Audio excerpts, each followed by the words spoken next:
Oh iya adik-adik, kakak mau tanya nih, kalian tahu tidak hewan apa aja sih yang ada di sekitar kita?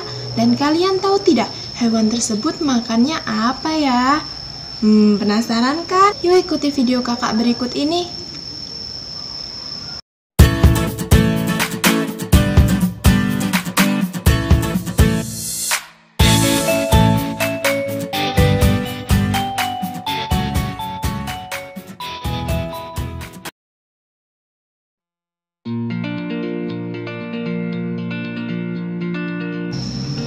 Assalamualaikum adik-adik, bagaimana kabar kalian? Semoga selalu sehat dan bahagia.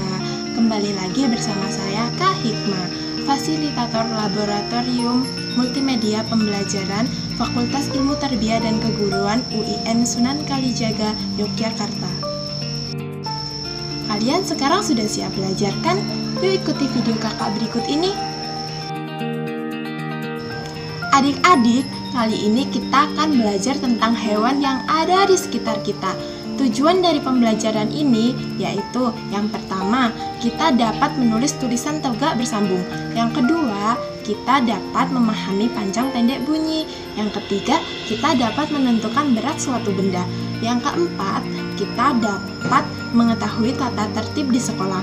Dan yang kelima, kita dapat mengetahui hewan-hewan yang ada di sekitar kita.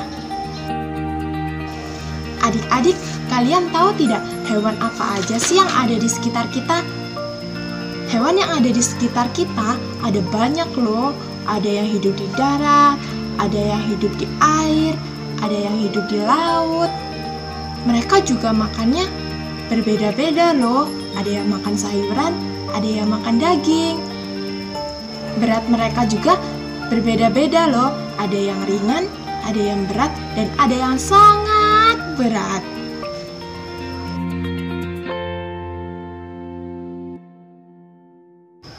Adik-adik, kalian tahu tidak apa sih yang disebut dengan tulisan tegak bersambung dan bagaimana sih cara penggunaan huruf kapital?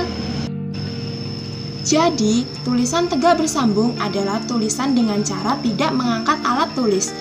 Dan sedangkan penggunaan huruf kapital digunakan pada nama orang, nama tempat, nama bulan, hari, nama kota atau negara, dan awal kalimat. Adik-adik, kalian tahu tidak apa sih fungsinya panjang pendek bunyi pada suatu lagu?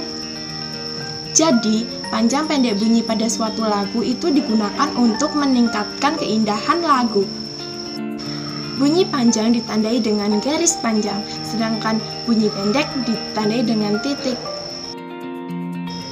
Nah adik-adik, tadi kan kita sudah belajar tentang huruf tegak bersambung, penggunaan huruf kapital, dan panjang pendek bunyi. Sekarang kita akan belajar tentang berat suatu benda.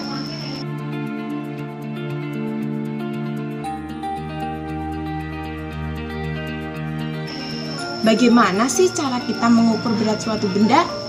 Jadi, untuk kita bisa mengetahui berat suatu benda, kita membutuhkan alat yang bernama timbangan.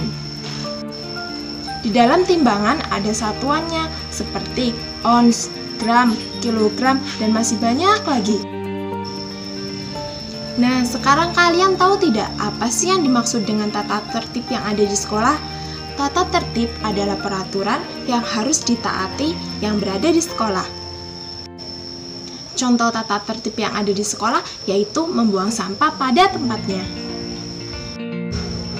Nah, kali ini kita juga akan belajar tentang gerak jalan berirama.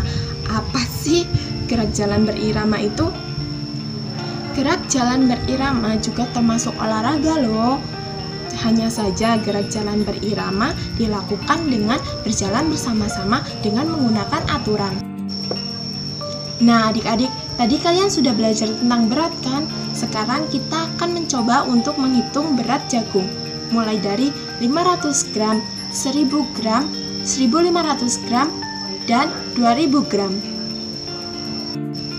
Berat jagung 500 gram sama dengan berapa kilo ya?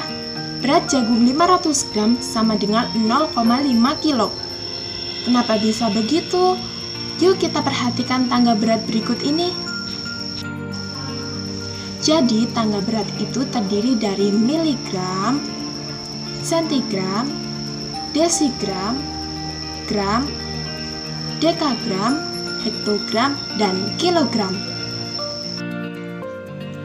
Nah, apabila naik satu tangga maka harus dibagi 10, dan apabila turun satu tangga maka harus dikali 10. Jadi, jika berat jagung 500 gram dan akan dijadikan berat kilogram, kita harus menaiki tangga sebanyak 3, dan hasilnya adalah 0,5. Begitu juga dengan 1000 gram sama dengan 1 kilo, 1500 gram sama dengan 1,5 kilo, dan 2000 gram sama dengan 2 kilo. Nah, adik-adik, tadi kan kita sudah menghitung berat jagung. Sekarang kita akan menghitung berat telur ayam. Jika telur ayam kakak terkumpul 1 kg setiap 1 minggu sekali, berapa berat telur ayam kakak selama 3 minggu? Ada yang tahu tidak? Jika setiap 1 minggu terkumpul 1 kilo telur ayam, maka dalam waktu 3 minggu kita akan mendapatkan 3 kilo telur ayam.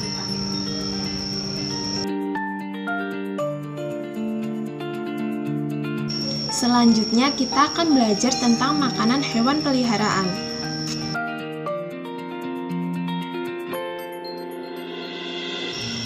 Jadi, makanan hewan peliharaan itu ada banyak loh.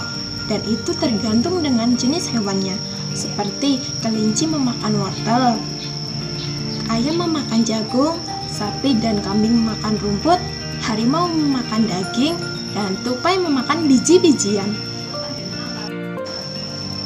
Nah, tadi kan kelinci memakan wortel, dan wortel itu adalah sayuran yang dijual oleh tukang sayur.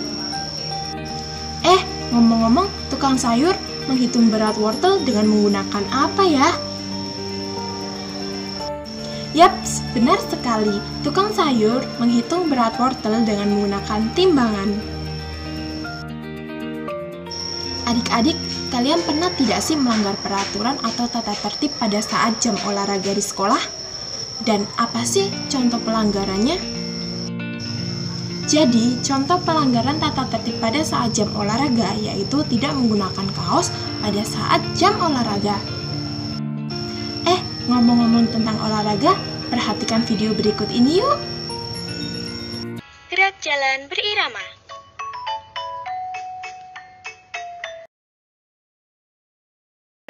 Apa saja ya gerakan jalan berirama? Langkah biasa. Berjalan dengan langkah seperti yang biasa kita lakukan.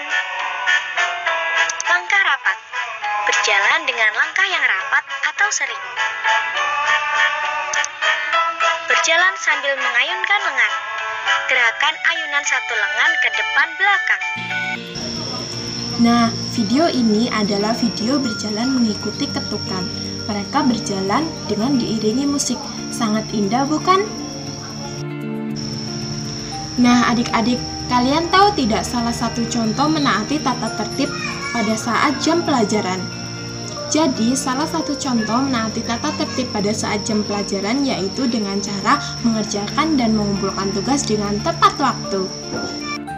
Oh iya adik-adik, kalian tahu tidak apa perbedaan tugas individu dan tugas kelompok? Jadi, perbedaan tugas individu dan tugas kelompok adalah tugas individu dikerjakan secara mandiri oleh diri kita sendiri, sedangkan tugas kelompok diselesaikan bersama teman-teman kelompok kita. Nah, adik-adik, pada pembelajaran kali ini kita sudah belajar tentang huruf tegak bersambung dan penggunaan huruf kapital, memahami panjang pendek bunyi, menentukan berat suatu benda, mengetahui tata tertib yang ada di sekolah, serta mengetahui hewan-hewan yang ada di sekitar kita. Wah, ternyata sudah banyak ya.